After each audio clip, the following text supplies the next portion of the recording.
मैं पुनर्जन्म में विश्वास नहीं रखता हूं, लेकिन मुझे अगर हिंदुस्तान में फिर से जन्म लेना है और भगवान को मैंने एप्लीकेशन किया कि विदाउट कास्ट, किसी जाति बिना घर में मुझे जन्म दो, संभव है ये? नहीं है। बिना जाति के आधार पर कौन सा ऐसा घर होगा कि बिना जाति के घर में? नेक्स्ट टाइम यादव के घर में चलेगा और यादव मुंडे के घर में। आखिरी देखिए, ओबीसी कास्ट नहीं है, एक क्लास है, क्योंकि आप 3 क्लास बनाए गए। शेड्यूल कास्ट एक क्लास हो गया, शेड्यूल ट्राइब एक क्लास हो गया और ओबीसी एक क्लास हो गया।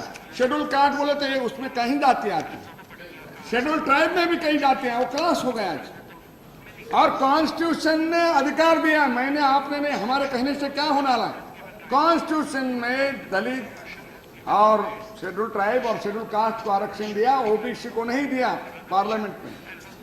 लेकिन काका कालेलकर कमीशन बनी और उसमें ओबीसी को विभिन्न प्रदेशों को अधिकार दिया कि वो अपने अपने प्रदेशों में अधिकार दें। अगर होम मिनिस्टर होता है तो मुझे कॉन्स्टिट्यूशन में पहला अमेंडमेंट जो है वो ऑनरेबल मेंबर प्लीज तो पहले नहीं था, अमेंडमेंट आया। मैं वही मैं कहना चाहता हूं, आजादी के छोड़ो हमारे जमाने के बाद इस देश में मद्रास और कर्नाटक ऐसे प्रदेश हैं जिन्होंने आजादी के पहले भी आरक्षण दिया था। और मैं उस महाराष्ट्र से हूं जिन्होंने शाहू महाराज ने ओबीसी शेड्यूल कास्ट को आरक्षण दिया था आजादी के पहले, और डॉक्टर बाबा साहब अम्बेडकर को स्कॉलरशिप शाहू महाराज ने दी। तो आरक्षण ये बड़ौदा से दी थी गुजरात के लोगों को।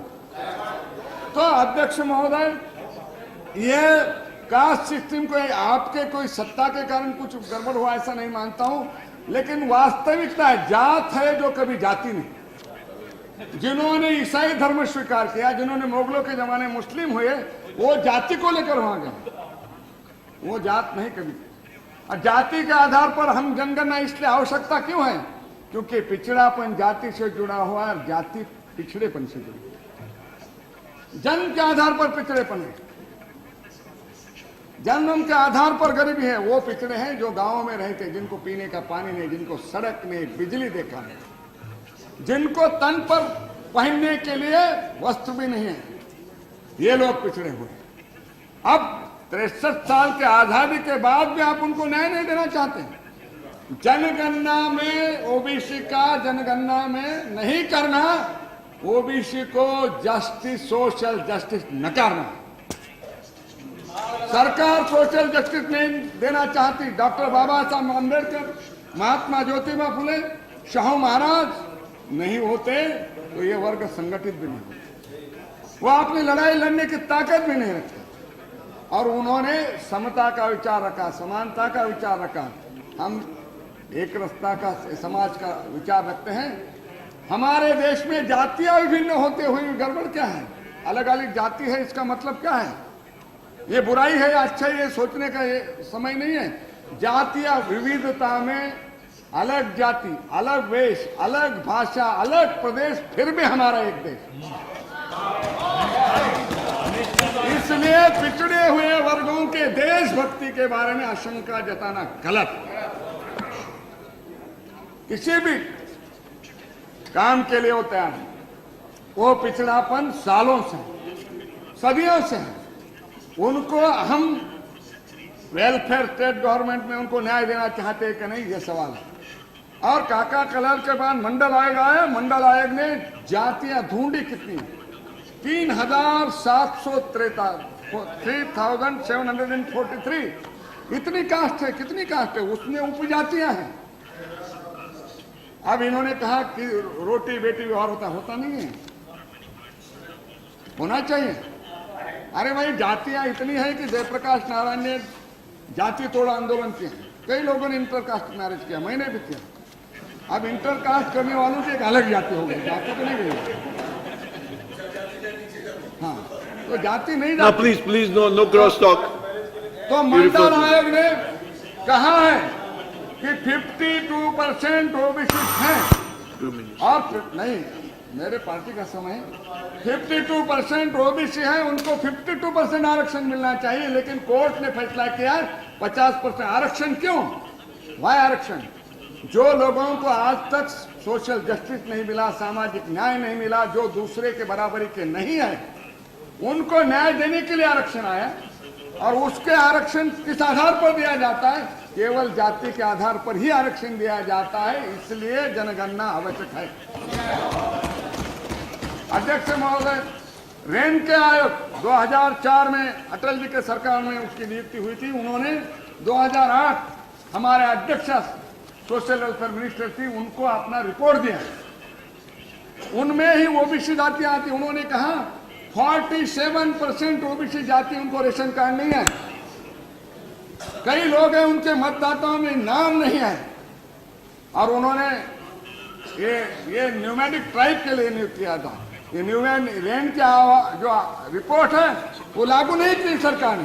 मेरी मांग है कि रेन के आए रिपोर्ट की ये लागू करनी चाहिए और ओबीसी को न्याय देना चाहिए। उनको घर नहीं, उनको जमीन नहीं है। अध्यक्ष महोदय, ये 3 कालेलकर, मंडल, रेन के आयोग, इन सब का परिणाम यही है कि ओबीसी की संख्या कितनी है, जनसंख्या, उसका अंदाजा किसी को भी नहीं है। और क्या एक साइंटिफिक तैयार होगा देश? किसी को कहने का कोई अधिकार नहीं कि साइंटिफिक बेस तैयार होगा कि यह जनसंख्या है और इसके जनसंख्या के आधार पर विभिन्न प्रदेशों में आरक्षण दिया जा सकता है। अब कॉन्स्टिट्यूशन में शेड्यूल कास्ट के लिए शेड्यूल है, शेड्यूल ट्राइब के लिए शेड्यूल है। जैसे कॉन्स्टिट्यूशन में पार्लियामेंट है उसके लिए शेड्यूल है, स्टेट गवर्नमेंट है उसके लिए शेड्यूल है। राजीव गांधी ने कॉन्स्टिट्यूशन में परिवर्तन करके पंचायत राज को शेड्यूल लाया। मेरी मांग है शेड्यूल कास्ट के लिए शेड्यूल है, शेड्यूल ट्राइब के लिए शेड्यूल है। कॉन्स्टिट्यूशन में अभी ओबीसी के लिए भी शेड्यूल होना चाहिए और कॉन्स्टिट्यूशन के साथ अधिकार तो उनका अधिकार नहीं। उनके लिए अलग मंत्रालय भी होना चाहिए। बातें तो बहुत करते हैं, लेकिन उनके लिए सब जातियां बराबर है, सब बराबर है। क्रिमिलेयर लागू है, शेड्यूल कास्ट को, शेड्यूल ट्राइब को क्रिमिलेयर नहीं है, लेकिन ओबीसी को क्रिमिलेयर है। मेरा बेटा ओबीसी की सहूलत नहीं ले सकता, यादव जी का बेटा ओबीसी की सहूलत नहीं ले सकता। Please conclude, please conclude. क्योंकि अभी वो छांस निकालो, कहा कुछ छांस बचा है, क्या निकालो? Already you have taken 14 minutes, please. Creamy layer लगाया है, जिसके कारण उनको उनकी सहूलतें उनको मिलती नहीं। एक ही बात कहना चाहता हूँ, आप देखो छांच भी बची नहीं। अभी आपने जो तथ्य बताए, इन्होंने ओबीसी का तथ्य बताया। शेड्यूल कास्ट को 13% आरक्षण है, शेड्यूल ट्राइब को 9%, कुछ राज्यों में 7% आरक्षण है। उतने लोग सर्विसेज में है क्या? उतना आप जैसे सच्चर आयोग से आपने मुसलमानों की स्थिति की जायजा लिया। मैं मांग करता हूँ शेड्यूल कास्ट, शेड्यूल ट्राइब और ओबीसी के आरक्षण उनको 63 ईयर्स में मिले, नहीं मिले। 13% आरक्षण, केवल 4% मिला। ओबीसी का तो 2.4% है, आरक्षण 27% है, लेकिन मिला कितना है? कागजों पर और इस पर केवल फैसले करने से मंत्रिमंडल से उनको न्याय नहीं मिला है। न्याय तब कहा जाएगा, उनका अधिकार उनको मिलेगा, तब न्याय मिला कहा जाएगा। और वो न्याय आज तक नहीं मिला है। इसलिए ये लड़ाई है सोशल जस्टिस की। ये जनगणना में नाम लिखो इतनी नहीं है। आप लोग तो, मैं दोहराना नहीं चाहता, भैंस घर सब चीज का, जाति का क्यों नहीं लिख रहे? तो जाति बचाने से झांकने वाली नहीं जाति। तो जाति ये कह के कहना, मुझे मालूम नहीं कि सरकार क्यों सोच रहे हैं। और हमारे संघर्ष भी हो रहे हैं। अब अमीरी और गरीबी में भी अंतर बढ़ गया है। पिछड़ी हुई जातियां 63 ईयर में, इसका अधिकार कौन है? मैं आपको चरणदास जी पूछना चाहता हूँ, 63 साल में सबको बराबरी का दर्जा होता, सबको अवसर होता, तो ओबीसी भी आरक्षण नहीं मांगते। लेकिन क्यों? वो पिछड़े, ज्यादा पिछड़े हुए, उनको किसी एजुकेशन में नहीं, पॉलिटिक्स में नहीं, हर स्तर पर वो अगर पिछड़े रहेंगे। 54% पॉपुलेशन अगर विकास से, सुविधा से, प्रगति से दूर रहेगा तो देश आगे कैसे बढ़ेगा? मुझे लगता है कि ओबीसी को राष्ट्रीय मुख्य धारा में लेकर उनको आरक्षण, सुविधा और जनगणना करना ही चाहिए। सरकार क्यों इसको 2 मिनट सरकार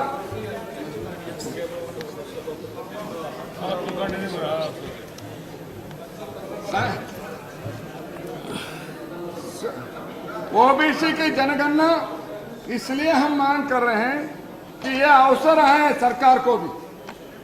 ये मौका आपको खोना नहीं चाह स्वामी जी, मोहिनी जी। ऐसे मंत्रिमंडल में तुम्हारी बात नहीं सुनते तो क्यों बैठे हो ऐसे मंत्रिमंडल? होने दो ओबीसी के लिए एक लड़ाई, लोग सर पर उठाएंगे आपको। नारायण स्वामी जी को नहीं बता रहा हूँ, नारायण स्वामी जी को नहीं बता रहा हूँ। तो अध्यक्ष महोदय, ये मामला जनसंख्या का है। अगर 80 साल जनसंख्या ओबीसी की गणना नहीं हो, क्या एक कॉलम भरना है schedule caste, schedule tribe, OBC, और ओबीसी लिख के अपनी कास्ट लिखेगा, उसमें नुकसान क्या है सरकार का? उनका और किसी ने मांग नहीं की। सारी ओबीसी संगठन देश में मांग कर रही है कि जनसंख्या इसके सेंसस होना चाहिए, ये मांग उठा रही है। और आप सरकार क्या गूंगी है कि उनके कान पर भी नहीं कि ओबीसी आवाज उठा रहे हैं? आज मैं कहना चाहता हूं सरकार को, आज मंत्री महोदय जब जवाब देंगे तो उनको एक घोषणा करनी चाहिए कि ओबीसी की अलग जनगणना होगी। अगर नहीं करेंगे तो ओबीसी का, एसटी एससी का है, एसटी एससी एंड ओबीसी, अगर नहीं करेंगे तो 75% पॉपुलेशन का गुस्सा आप लोगे। आज एक समय सरकार आपकी है, सरकार किसी की भी हो, सरकार को होता है समाज को न्याय देना। Please conclude, please please. वो न्याय देने का काम आप करें, न्याय देने का फर्ज करें। एक कॉन्स्टिट्यूशनल रिस्पॉन्सिबिलिटी आप पर आई है, और वो कॉन्स्टिट्यूशनल रिस्पॉन्सिबिलिटी है जिस कॉन्स्टिट्यूशन में पिछड़े हुए वर्गों को न्याय देने की भूमिका डॉक्टर बाबा साहब अम्बेडकर ने लिखी है। उस बाबा साहब अम्बेडकर का सपना और भारत के सभी गरीब लोगों की एक आशा आकांक्षा है कि लोकतंत्र में हमें न्याय मिलेगा। ये विश्वास के साथ 63 इयर्स वो जीता है, वो विश्वास कभी न कभी पूरा करो। ज्यादा कुछ मांग नहीं रहे, केवल हमारी जनगणना करो। हम इस देश के नागरिक हैं, हमारी भी गिनती करो। तो एक बार ये गिनती करो। जय हिंद। Thank you.